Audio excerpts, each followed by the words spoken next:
boa tarde a todas e todos.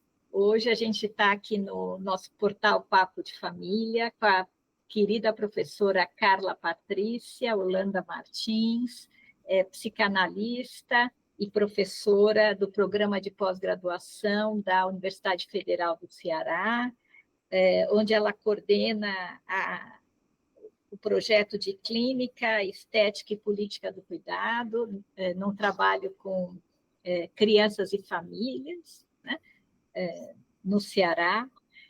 A professora Carla tem um trabalho de pesquisa importante sobre a questão da fome, da insegurança alimentar, do ponto de vista histórico, mas também do ponto de vista das repercussões no campo da saúde mental,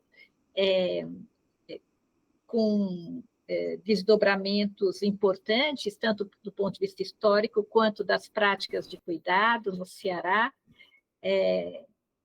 Carla, é um prazer e uma grande alegria poder contar com você aqui para te ouvir tua experiência. E, enfim, agora a palavra está com você para você começar a expor para a gente, né, a partir da tua experiência com essa temática, né, da fome e suas interlocuções no campo da saúde mental. Bom, boa tarde a todos e a todas. Boa tarde especialmente Belinda, uma colega querida da Universidade de São Paulo, né, com quem já mantenho uma interlocução há algum tempo, já esteve inclusive aqui na instituição sobre a qual também a gente vai conversar hoje. Agradeço também a oportunidade de poder falar sobre um tema, né, que muitos já disseram, mais especialmente, né, a figura emblemática do Josué de Castro, e esse era um tema tabu, né, um tema tabu dentro do campo acadêmico, um tema tabu também dentro da nossa cultura, nas mais diversas expressões também da nossa cultura, né? E por que então falar da fome é tão difícil, né? Porque ouvir sobre a fome também muitas vezes é também incômodo e difícil, né? E o Josué se perguntou sobre isso, né? Ali já nos anos de 49, quando escreve a sua Geografia da Fome, ele se interessa, né, de poder pensar por que esse tema se mantém como um tabu para a gente. E aí a gente pode dizer que, passado aí quase meio século, né, acho que um pouco mais do que isso, né, ainda na academia é um tema, assim, digamos, onde as pesquisas, né, agora começam no campo da psicologia também poder serem integralizadas, né, quer dizer, poder tomar a fome não só, né, durante muito tempo a gente pensou a fome no campo da insegurança alimentar, no campo da desnutrição, mas eu acho que poder pensar também quais são essas implicações subjetivas, né, de uma experiência como essa nas famílias brasileiras, mais especialmente, né, eu vou trazer aqui um pouco um recorte a partir das famílias cearenses, né, mas certamente essa é uma realidade que se estende, né, a boa parte do Nordeste. Conversávamos aqui que o Nordeste hoje, ainda hoje, corresponde a quase 50%, né, da pobreza no Brasil. Então, quando comecei aqui a olhar esses dados, né, fui revisitar esses dados, porque há sempre uma esperança, e a gente sabe, né, que quase 9 milhões de famílias, de pessoas saíram da pobreza, né, nesses últimos anos, mas a realidade ainda é uma realidade muito crítica, né? Quer dizer, a gente pode dizer que no Brasil, a partir dos dados do IPEA e do IBGE, 21 milhões de pessoas ainda não têm o que comer todos os dias, né? E 70,3 milhões ainda sofrem de segurança alimentar, e 10 milhões ainda são desnutridas, né?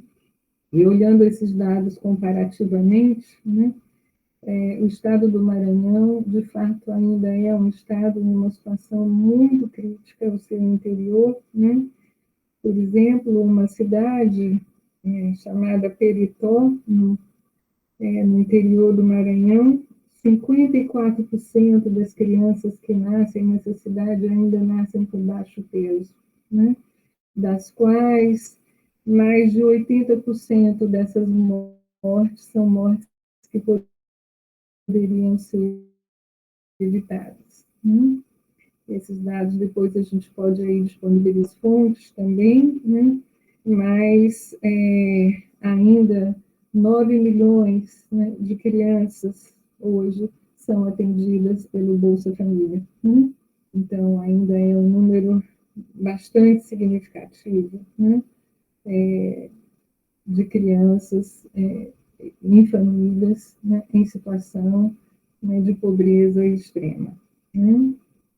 E atualmente, acho que por volta de 24 milhões de famílias estão inscritas no cadastro único do Bolsa Família. Então, essa questão ainda é uma questão, foi uma questão de ontem, é uma questão de hoje, né? E a gente espera que não seja uma questão para o futuro, mas, enfim, temos também visto as dificuldades de poder, enfim, adotar políticas públicas que sejam realmente eficazes no que diz respeito, não é, à resolução desse problema, né? Então, Carla, para te fazer uma pergunta. Então, esses dados são atuais, né? Quando que você começou a fazer a tua pesquisa? Em que ano, mais ou menos? bom, a minha pesquisa teve início em 2006, né? Eu havia construído um trabalho de doutorado que era sobre a questão do sertão e da melancolia, né? A ideia de uma paisagem do sertão como sendo uma paisagem também do sintoma, enfim, a paisagem que, de algum modo, se construía na descrição de uma alteridade melancólica, quer dizer, e eu comecei, portanto, naquela época, a entrevistar os profetas da chuva, que são homens que fazem previsão de chuva aqui no Ceará, né? Toda a questão da seca é uma questão muito emblemática e faz parte do conjunto das preocupações, né, de todo cearense, então, de todo o Nordeste, né?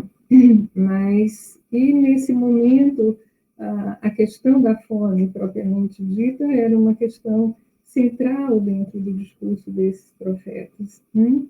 E eu, então, em 98, comecei a escutá-los e acabei, enfim, voltando a morar aqui no Ceará e desenvolvendo, começando uma pesquisa num instituto, uma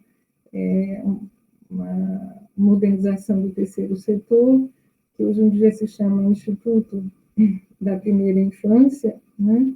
IPRED, mas ele naquela época era um instituto que recebia crianças com baixíssimo peso e as famílias que não recebiam tratamento no interior do estado, que, portanto, vinham para internações aqui em Fortaleza, né? E essas famílias, portanto, não eram atendidas lá no IPED, né? E eu comecei, então, a fazer a pesquisa, que era, enfim, um pouco essa ideia de poder pensar quais eram as implicações subjetivas para aquelas crianças e para as mulheres que viviam essa experiência, porque a grande maioria, enfim, do familiar que acompanhava essa criança até o prédio eram mulheres, né?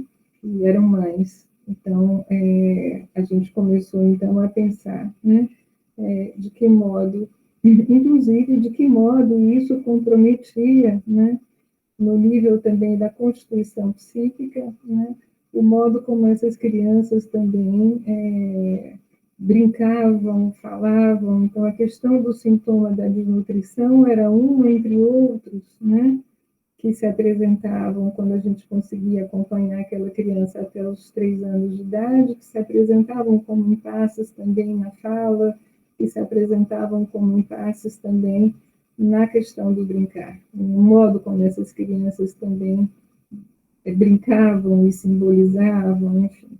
Então, as extensões disso também no campo da constituição psíquica parecia, enfim, um tema e um problema relevante de ser pensado pelo campo da psicologia e mais especialmente da própria psicanálise também, porque desde o início pôde ser uma pesquisa, né, que se serviu, digamos assim, de conceitos psicanalíticos, né, para poder pensar essa questão. Não, é que eu fiz essa pergunta sobre quando começou, a partir dos dados que você trouxe, né, atuais, e te agradeço já muito por isso, né, esse panorama brasileiro, né, da, da incidência da fome em crianças e famílias, mas eu queria te perguntar se, desde que você começou a estudar o tema, então já fazem praticamente 20 anos, se você viu alterações nesses dados, né? Assim, como é que, se você acha, então, dadas as diferentes políticas desde então, né? Políticas públicas, governamentais, se você viu alterações nesse panorama, era um pouco essa minha curiosidade. Sim, Belinda, né? Eu acho que essas alterações, inclusive, transformaram profundamente a instituição, né? Porque se naquele momento as crianças não tinham condições de serem atendidas no interior, à medida em que as políticas públicas do SUS foram se consolidando, né? É, as equipes de saúde da família, os agentes de saúde no interior também do estado, essas crianças começaram a ser atendidas, né? Hoje em dia, o índice de criança com baixo peso naquela região do Sertão Central, Quixadá, Quixeranobim, são duas cidades, é menor, inclusive, do que o de Fortaleza. Né? Então, assim, e crianças que têm mortalidade pela questão da desnutrição também, né? Esse índice também é menor. Então, eu acho que houve, sim, um alcance, uma interiorização dessas políticas que foi extremamente importante, né? E a ponto que elas não precisavam mais virem para Fortaleza para serem internadas, né? E o IPRED foi, então, enfim, começando uma outra vocação, que era uma vocação mais ambulatorial, de trabalho com essas crianças, né? E com as suas famílias, inclusive com projetos, né, também para essas mães, né? Então, as crianças puderam aí, então, hoje em dia é predominantemente uma instituição que atende Fortaleza e, enfim, a periferia de Fortaleza, mas algumas regiões também, enfim, centrais, né? E mas não mais crianças do interior, né? Então, a gente sente que, de fato, eu acho que houve uma mudança muito significativa, pelo menos até a pandemia. A gente sabe que os dados pós-pandemia são dados, né, que, que fizeram, né, que fizeram recuar aí uma série de conquistas, não só no campo da saúde mental, mas no campo da saúde pública também. E é como se agora, nesse momento, entre 24 e 23, essa situação que estava mais estável em 2012, 2014, ela voltasse a se estabilizar novamente. Então, acho que sim, acho que houve uma mudança muito importante. Existem pesquisas sendo feitas, inclusive, em relação ao alcance da Bolsa Família, né, do Bolsa Família para essas famílias aqui do Ceará. Né? Infelizmente, não são dados que eu possa detalhar nesse momento, mas o que eu posso, enfim, assegurar é que sim, houve uma mudança bastante importante. Carla, assim, a gente sabe que você tem um estudo profundo, né, na história do Ceará, ligado à questão da fome, dos impactos das famílias, né, e da maneira como, historicamente, essa questão, né, da fome ligada à extrema pobreza foi tratado, né? Você chegou a mencionar agora também a questão dos profetas da chuva, Se você desse um panorama para a gente histórico, né, dessa realidade no Ceará e das estratégias que se lançou mão historicamente para lidar com essas famílias e contar um pouco dessas Então, experiências. esse interesse de poder pensar também essa dimensão histórica, inclusive colocando essa dimensão também da experiência da fome, né, como uma experiência potencialmente traumática, né, não necessariamente, mas potencialmente traumática, para que a gente também estabeleça aí uma relação de causa e efeito entre, né, as implicações subjetivas dessa experiência. Muitas são as estratégias, inclusive, né? E a profecia, por exemplo, é uma delas, né? Para poder, de algum modo, introjetar uma experiência dessa ordem, né? Mas o que me chamava, e aos meus colegas também que trabalhavam à época com essas mães, era uma espécie de vergonha que essas mães sentiam de narrar essa experiência, né? Então, esse foi digamos assim, um traço dessa clínica que me chamou muita atenção, né? Como era difícil para essas mães, de algum modo, falarem, né, sobre a fome, sobre a dificuldade que tinham para alimentar os seus filhos, né, numa instituição que tinha por propósito justamente tratar a desnutrição daquela criança, né? Ainda assim, falar sobre a fome parecia um obstáculo, né? E aí um obstáculo de representação, um obstáculo de simbolização dessa experiência, como é que isso se transformava em vergonha, né? Experimentavam isso como um certo fracasso, né? Da sua capacidade para proteger e cuidar daquela criança, enfim, existiam muitas questões em torno disso. Mas eu fiquei realmente me perguntando, mas vergonha por quê? Vergonha de quê? Né? E como a gente pode, de algum modo, relacionar essa questão da vergonha a também a questão de um desmentido sobre essa experiência. Na época já me chamava a atenção a tese, né, do próprio Josué de Castro, que existia, portanto, um tabu, e o tabu não era só daquelas mães, né?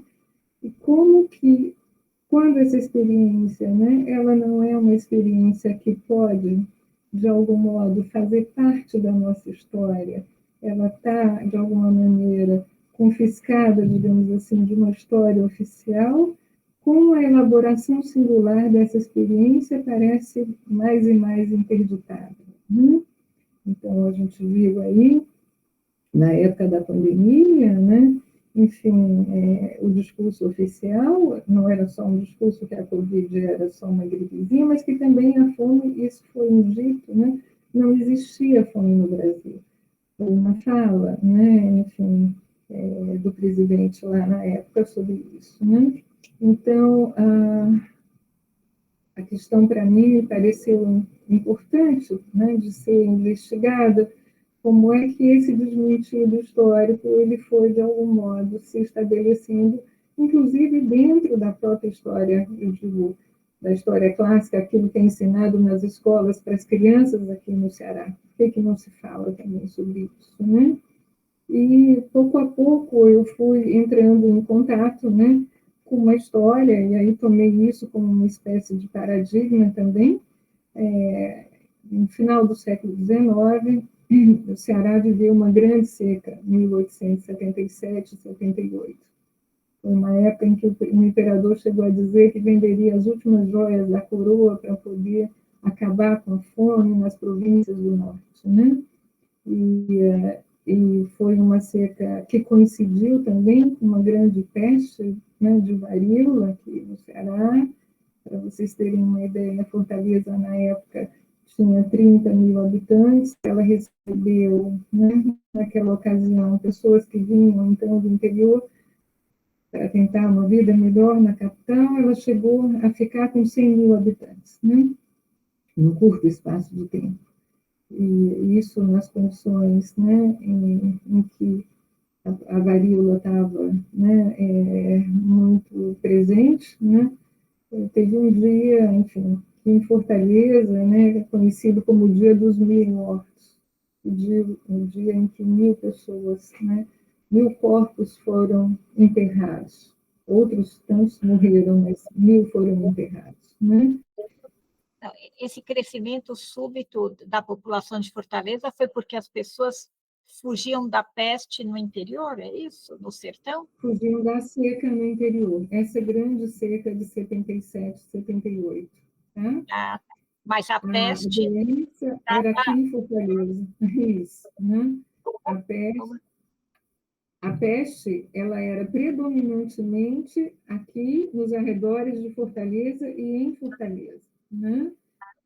É claro que existem fotos que foram registradas, né? Na época pelo Joaquim Correia, inclusive, enfim, de pessoas que foram morrendo ao longo da estrada de ferro, né? Nesse percurso que faziam até Fortaleza. Né? E aí, morrendo, não sabemos exatamente se, né, pela condição da fome, né, mas também por alguma doença que era acometida, então, nesse percurso. Mas o fato é que se instituiu, a partir de então, né, o fechamento das várias entradas de Fortaleza. Né? E ali, nos lugares onde os retirantes iam chegando, eram formados o que é conhecido hoje na história do Ceará como currais humanos. Né? As pessoas eram ali confinadas, aprisionadas, impedidas de entrar, né, em Fortaleza. Então, uma necropolítica mesmo, né? E aí, obviamente, elas nem conseguiam entrar e muitas não sobreviviam, porque aí nos campos, né? O que hoje a gente poderia também chamar como campos, né? Essas pessoas eram, enfim, dizimadas, né? Pela doença, inclusive. Só que esses currais, né, como são conhecidos, né, ou outros já têm chamado também de campos de concentração, no sentido mesmo da ideia do campo, né, e do confinamento, e de uma política de morte mesmo, né, as, foram formados naquela época 17 campos no estado, né, e inclusive no interior, para impedir, inclusive, que algumas dessas pessoas embarcassem no trem para Fortaleza. Então, algumas morriam porque conseguiam chegar aqui, né, ou eram aprisionadas e confinadas nesses campos, outras eram impedidas, né, de, enfim, embarcarem nos trens, de viajarem, de fazerem esse deslocamento. Só que muitas vinham a pé. Né? Existe um livro muito contundente, né, de um escritor cearense chamado Rodolfo Teófilo, o livro se chama A Fome, onde ele conta o percurso dessa família, de uma família, né, que sai do interior para a capital, que faz esse êxodo, né? História que, né, mais classicamente conhecemos com o livro também da Raquel de Queiroz, o 15, porque esses currais aconteceram em 3 momentos da história do Estado. Em 1877, 78, depois em 1915 e em 1932. Né? Esses do interior foram estabelecidos especialmente em 1932, que era quando a estrada de ferro já tinha sido construída, então, totalmente construída, né? Então, as famílias eram impedidas de chegar até aqui. Então, a partir daí, né, vinha, de fato, uma pergunta, assim, como aquelas mulheres poderiam falar de uma experiência que estava interditada, né, culturalmente, historicamente, de ser compartilhada, de ser contada, de ser oficializada. De fato, a gente só começou a falar sobre isso aqui no Ceará quando, em 94, foi encontrado um cemitério, né, desses corpos, por ocasião de uma obra de saneamento aqui na capital, e essa história, então, começou a poder, né, circular, né, fora do campo da literatura, né, enfim, e poder, de algum modo, compor a história do Estado. Né?